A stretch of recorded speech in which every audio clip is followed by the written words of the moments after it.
নমস্কার বন্ধুরা, welcome to CS Zenit Bengal YouTube channel. আজকে আমরা কথা বলবো সেই কমন 5 মিস্টেক্সে যেটা তোমাকে ইউজিসি নেট কোয়ালিফাই করা থেকে আটকে দেয়। আমি নিজে যেহেতু জেআরএফ কোয়ালিফাই করেছি, নিজে একসময় এই প্রিপারেশন নিয়েছি, এই ফেসগুলো দিয়ে আমি নিজেও গেছি, তাই তোমাদেরকে এই জায়গাতে বেটার সাজেশন আমার মনে হয় আমি দিতে পারবো। তো এই ভিডিওটা সবাই ফার্স্ট থেকে লাস্ট অবধি একটু স্কিপ না করে পুরোটা দেখবে।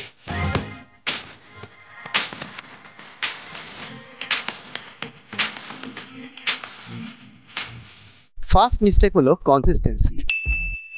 জেনারেলি দেখা যায় যে আমরা শুরুতে যে এন্থু নিয়ে প্রিপারেশনটা নিই, ধীরে ধীরে সেই এন্থুটা আস্তে আস্তে চলে যেতে থাকে, সেই জোশটা হারিয়ে যায়। কেন হারিয়ে যায়? তার মূল কারণ হচ্ছে এমসিএ হোক কি এমএসসি হোক কি এমটেক হোক, এই এডুকেশনাল লাইফ থেকে নতুন লাইফে ট্রানজিট করার আনন্দে আমরা আমাদের জোশটা অনেক বাড়িয়ে ফেলি। দেখা যায় যে শুরুতেই লোকজন 5 ঘন্টা 6 ঘন্টা, কেউ 7-8 ঘন্টাও পড়ছে, কিন্তু ধীরে ধীরে সেই পুরনো পড়াশুনোই আবার বারবার কন্টিনিউ করে যেতে হবে। এটা যখনই লোকের মাথায় ঢুকে যায় তখনই তার জোশ ধীরে ধীরে হারিয়ে যেতে থাকে। এর জন্য কী করা দরকার? 5 ঘন্টা 6 ঘন্টা নয়, 7 ঘন্টা 8 ঘন্টা নয়, 3 থেকে 3.5 ঘন্টা বা 4 ঘন্টা হলে দারুণ ব্যাপার। 3 থেকে 4 ঘন্টা মোবাইলকে দূরে সরিয়ে রেখে, রিল না দেখে এই প্রিপারেশনটা নিতে হবে। সেকেন্ড প্রবলেম হলো প্রোক্রাস্টিনেশন।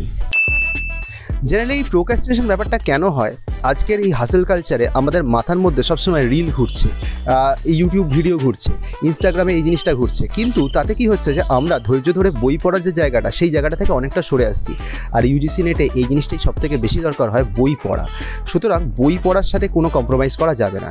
কিন্তু যদি রিল কালচার রিলের এই ডিপেন্ডেন্সি না থাকতো, তাহলে কি আমরা ভালোভাবে পড়াশুনো করতে পারতাম? অনেকটাই পারতাম। তার জন্য কি করতে হবে? অবশ্যই মোবাইলের উপর থেকে ডিপেন্ডেন্সি একটু কমাতে হবে। পুরোটা পসিবল নয়, কিন্তু 20 to 30% যদি আমরা মোবাইলের উপর থেকে ডিপেন্ডেন্সি সরাই, তাহলে প্রিপারেশনটা একটু বেটার হবে। সেজন্য পড়াশোনার সময় নো মোবাইল। পয়েন্ট নাম্বার 3 হচ্ছে ক্রনোলজি। জেনারেলি তোমার পরীক্ষাতে আমরা যখন অ্যান্সার করছি তখন 1 নাম্বার কোশ্চেন, 2 নাম্বার কোশ্চেন, এইভাবে আমরা ক্রনোলজিক্যালি যাচ্ছি। কিন্তু যদি পরের কোশ্চেনটা আগের কোশ্চেনের থেকে ইজি হয় বা যদি কম লেংদি হয়, তাহলে আগের লেংদি বা টাফ কোশ্চেনটা সলভ করে বেশি টাইম কেন ওয়েস্ট করব? সেই জন্য সব থেকে আগে যেটা দরকার, আমাদেরকে গো থ্রু মোডে যেতে হয়।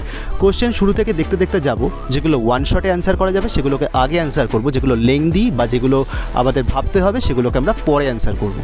4 নাম্বার পয়েন্ট হচ্ছে কেয়ারলেসনেস। জেনারেলি পরীক্ষাতে কেয়ারলেসনেসের জন্য মানুষ 10 থেকে 20 নাম্বার হারাতে পারে। 10-20 নাম্বার না হলেও 6-7 নাম্বার তো হারাতেই পারে। এখন তাতেই তো দেখা যাবে জেআরএফও আটকে যাচ্ছে। তার জন্য কী করতে হবে? সব কোশ্চেন অ্যান্সার করার পর হাতে 10টা মিনিট রাখতে হবে, যাতে এই অ্যান্সারগুলোকে আবার রিচেক করা যায়। রিচেক না করতে পারলে দেখতে পাবে পরীক্ষাতে অন্তত 6 নাম্বার থেকে 7 নাম্বার আটকে যাবে। আমার নিজের সাথেই কিন্তু এই ঘটনাটা ঘটেছিল। কপাল ভালো যে সেবার আমার জেআরএফ কোয়ালিফাই হয়ে গেছিলো, কিন্তু এটা ভাগ্যের হাতে শুধু ছেড়ে দিলে চলবে না। Point number 5, no plan B. There should be no plan B. যদি তুমি ইউজিসি নেটের প্রিপারেশন করো, যদি প্ল্যান বির দরকার পড়ে তাহলে প্রিপারেশন শুরুই করো না। কিন্তু যদি প্রিপারেশন শুরু করো, তাহলে নিজের পুরো কমিটমেন্ট এই প্রিপারেশনের ক্ষেত্রে লাগিয়ে দিতে হবে।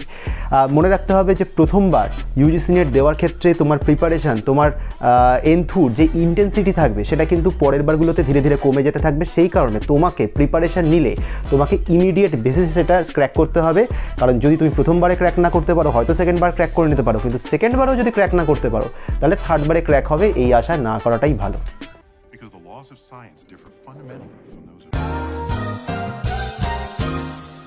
তাহলে তোমরা দেখলে যে এই 5টা পয়েন্ট এবং তার রিমেডি, এইগুলোকে যদি তুমি তোমার ডেইলি লাইফে ইউজ করতে পারো, তাহলে ইউজিসি নেট ক্র্যাক করাটা জাস্ট সময়ের অপেক্ষা, প্রোভাইডেড যদি তুমি ঠিকঠাকভাবে পড়াশুনো করো। কিন্তু আরও যেটা ইম্পর্টেন্ট, যে এই প্রিপারেশান নেওয়ার রাস্তাতে যদি মনে হয় একাই রাস্তাটা চলা কঠিন হয়ে যাচ্ছে, তাহলে অবশ্যই তার জন্য সিএস জেনিক্স একাডেমিকে সবসময় তোমার পাশে পাবে।